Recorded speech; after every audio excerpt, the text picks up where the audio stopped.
I just threw away half of my fragrance collection the other day. That's right. Why do I why did I do it? Well, yeah, I mean after acquiring several really high quality fragrances that I so much enjoy now, I realized that in comparison to them, pretty much or most of that collection that I owned previously, a large part, hard to say exactly the percentage, it was really subpar. There was no competition at all. And I realized I just couldn't bear to wear any of those fragrances anymore now that I knew what true quality fragrance was. Yes. So,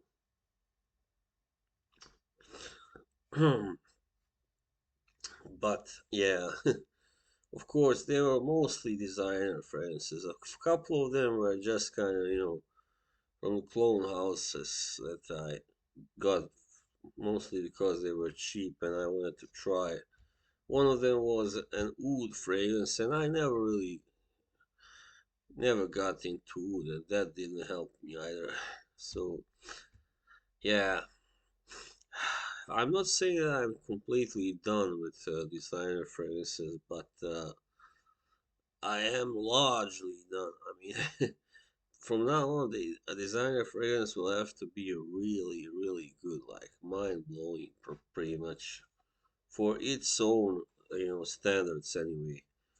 I mean, a designer fragrance can hardly be really mind blowing in the large picture, but for its own standards, yeah, it can be, I guess. I mean, sorry, damn. I mean, like I still enjoy stuff like Prada L'Homme and Chanel Allure Sport, and then some of the Polo Red line. Yeah, I haven't really tried any of the Polo Blue, believe it or not. Or Polo Green, I heard a lot of good about that, but yeah, I also have. I also like some of Versace's offerings as well, such as Eros Flame, some of Jean Paul Gaultier's. Yeah, but yeah, but now the thing is, of course, that these fragrances that are niche quality are usually a lot more expensive, of course. So now, from now on, I decided just to invest in those that I really know for sure that I will enjoy, of course, and not just blind buy something, like out of the blue, a shot in the dark, That's a big gamble. Yes. So, one thing that you have to really be careful about is when you are trying out, of course, fragrances for the first time, especially if you are a novice like I was like a couple of years ago when this journey really started for real. It started a little before that, but it wasn't that.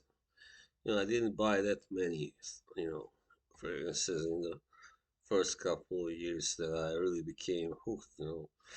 Or in the first year. And so one thing that you have to, really be careful about is you must wait for the dry down, of course, and not buy something just because you think you will like it. Because, you think, oh, it's done for, I will like it surely. It just doesn't smell so maybe so good here in this store or, in this air, whatever. No, no, you must try it very well. Try it out very well. Roger Dahl, he has his own his own way of trying out picking the right fragrance, which is to spray, find two which you like best, right? Then you spray one on each arm, and then wait. Then you go outside of the shop, go out in the air, in the open, and then you wait for maybe 5 minutes and go back inside and smell them again. Yeah, I agree because sometimes I've tried certain stuff and I happen to spray it on my jacket, just by mistake, and then all right, I'm like, all right, this one is okay, but I don't like it that much and stuff. Then all right, not gonna buy it. Then I go outside, especially when it's cold. What do I get when go outside? Suddenly I'm like, wow, this is so good, man. I mean, this smells way better now than it did inside. So yeah, it's true. Inside a shop, it's not really the best place to really try out a fragrance. So you should go out. Should go out, definitely. But many people, I understand they are kind of maybe in a hurry. It's crowded. They don't have such good time or place to try out, or they spray a little on the tester, a few sniffs. All right, smells good. Let's buy it. Why not?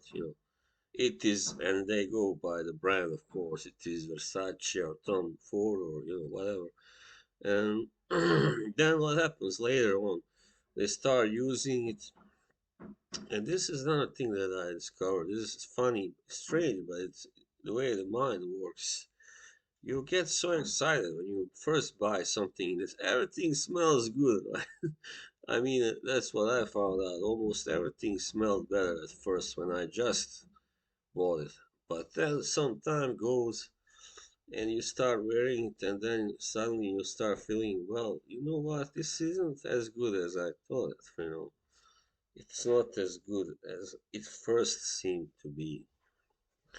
So this is another thing you must think about. So that is why you should never rush into anything. Why not take your time? Come back again and try it again if you want. Do the same thing. Go outside and yeah, spray it on each arm, whatever, and then you will have at least a better perspective on whether you really like it or not, and whether this is something that you will want to wear in future a lot, because this is why else buy something that costs $100 or more, 150, 200, right? Especially with those prices. If it's just a cheapie for $20, then it's fine. It's not a big deal if you blow that money on something that you won't enjoy, that much or wear much in future. But when you blow like $100 or more, then you wind up disappointed. Of course, you don't feel good about it, right? So that's what I did. I blew a lot of money on things that I never should have bought. That just may have smelled good at first, or on that paper, the tester, and I just got too hasty about it. I just wanted to have so many fragrances back then. It was a mania, I mean, and also watch out for that. Don't get so hooked that you must buy a fragrance every like couple of weeks or at least or something. I mean, some people, I guess buy them like every week. I mean, when I go to these chats, live streams on Fragcom, I mean, I hear people, oh, I got this one and this one and this one coming soon, tomorrow. They're like order 4 or 5 fragrances at once. I mean, come on. I'm like, dude, do you have money? I mean, why waste so much money at once? I mean, come on. But yeah, it's a mania. It's like an obsession, definitely. So yeah, and I mean, sometimes you are not in the mood, right? I find out sometimes my opinion on a fragrance changes. It varies. Sometimes I like it, sometimes I don't. Depends on the weather, on the mood, on the clothes, and wear everything. Yeah, so be also have that in mind as well. So in future, I will be making my choices a lot.